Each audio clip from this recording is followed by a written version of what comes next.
Press वार्ता का उद्देश्य बैनर के माध्यम से हम लोगों ने क्लियर किया। आज 1 मई है, मजदूर दिवस।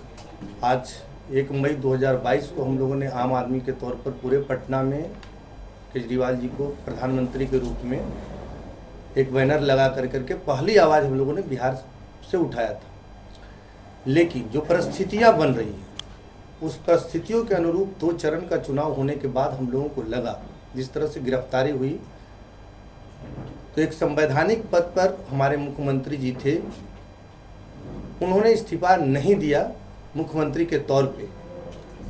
हम लोग कार्यकर्ता के मन में एक स्वाभाविक उद्वेदना उत्पन्न हुई कि अगर आपको इस्तीफा नहीं देना था तो फिर सत्येंद्र जैन जी और मनीष सिसोदिया जी का इस्तीफा आपने क्यों लिया था? वो भी जेल से रह करके सरकार चला सकते थे। जब आप चला सकते तो वो भी एक ही पार्टी में 2 तरह की नीतियां क्यों? दूसरी बात, जिस समय पार्टी की स्थापना हुई थी तो हुई थी कि लोकतंत्र तांत्रिक तरीके से यहाँ पर अध्यक्ष का चुनाव होगा, लेकिन वो भी स्थितियां बेहद खतरनाक तौर पर हुआ। अभी तक तो वो पार्टी के अध्यक्ष रहे। फिर जब भी हम लोग कार्यकर्ता साथ थे, लेकिन अब स्थितियां हो गई हैं, कांग्रेस के गठबंधन के खिलाफ थे हम। उस समय भी 23 तारीख को यहाँ पटना की स्थिति में हम लोगों ने खिलाफत किया था पार्टी के माध्यम से कि कांग्रेस के साथ जाना हम लोगों के लिए हितकर नहीं होगा। लेकिन अभी जिस तरह से सुनीता केजरीवाल जी, उनकी पत्नी के नाम पर राजनीति का स्थानांतरण हो रहा है, आने वाले समय में वो मुख्यमंत्री के तौर पर स्थापित भी होंगी दिल्ली चुनाव के बाद, यह भी निश्चित है। और पार्टी में कुछ तत्व, जैसे धृतराष्ट्र के संजय थे, उस तरह से एक चाटुकार संजय हमारे पार्टी में भी हैं, जो पूरी पार्टी को हाईजेक करने के चक्कर में लगे हुए। एक आतिशी मार लेला जी हैं, उनकी स्थिति जो है पार्टी में, आज 35 से 36 विधायक जो आम आदमी पार्टी के हैं वो बगावत के मूड में हैं। उनकी स्थिति यह है कि दिल्ली चुनाव के बाद वो पार्टी के विधानसभा सदस्यता से लेकर करके पार्टी से भी इस्तीफा देंगे। कुछ विधायक दिए भी हैं, कुछ मंत्री दिए भी हैं। अब स्थिति यह है कि सिर्फ कल तक जिस तरह से कांग्रेस की संस्कृति में थी कि सुनीता माता के चरण पादुका के पास आप राजनीति कर सकते थे, आज यहाँ भी अब हो गई है कि सुनीता केजरीवाल जी के आदेश के अनुरूप ही कार्यकर्ताओं को चलना होगा। उस स्थिति में बिहार में किसी भी संगठन को बढ़ने नहीं दिया जा रहा है। आज तक हम लोग अध्यक्ष पद का मांग करते रहे कि कम से कम किसी भी कार्यकर्ता को आप अध्यक्ष बना दीजिए ताकि पार्टी को दिशा निर्देश दिया जा सके। लेकिन जिस तरह से पार्टी के पूरे कार्यकर्ताओं को यहाँ बेच दिया गया आरजेडी के झंडा उठाने के लिए, कांग्रेस का झंडा उठाने के लिए, तो आखिर कार्यकर्ताओं का भी एक राजनीतिक भविष्य होता है। कुछ भी नहीं होता है, लेकिन एक स्वाभिमान होता है, स्वाभिमान जागता है। हम लोगों ने निर्णय लिया कि अब स्थिति जो है, कम से कम बैनर के माध्यम से बताया ही है कि भाई हम पृथ्वीराज के विचारों से असहमत हो सकते हैं, मोदी जी के बहुत सारे क्रियाकलाप से हम असहमत हैं।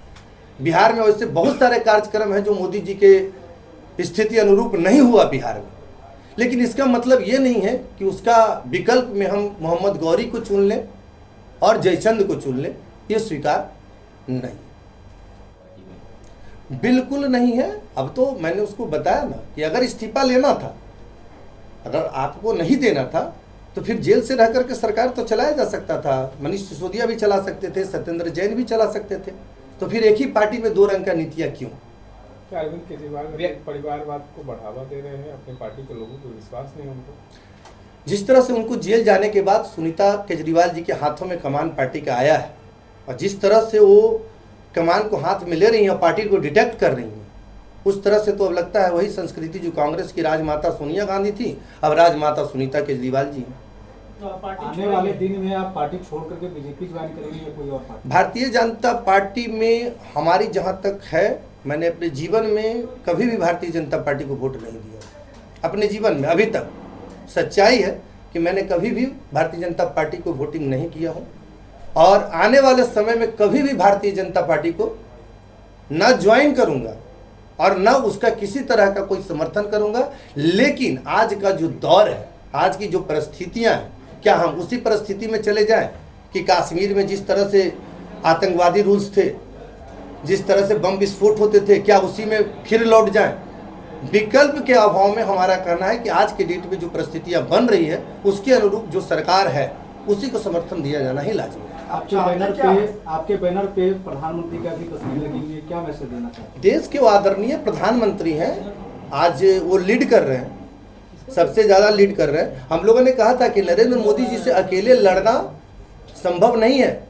जो प्रथम बैठक हुई थी तो बहुत सारे पत्रकार लोग यहाँ पे मौजूद हैं जिसमें हमने बगावत किया था। हम बताया था कि नीतीश कुमार एक एजेंट के रूप में काम कर रहे हैं, ये कुछ दिन के बाद छोड़ करके पार्टी को जाएंगे। उस दिन अहमियत नहीं समझी गई थी। आज सारे लोगों को, विपक्ष को तोड़ करके नरेंद्र मोदी जी को लीड लिया गया। तो अब जब सुरक्षित हाथों में देश है तो फिर उसी को बढ़ाया जाए। जब आपके इतने आदरणीय हैं प्रधानमंत्री, तो क्यों आप कह रहे हैं कि हम बीजेपी को वोट नहीं करेंगे?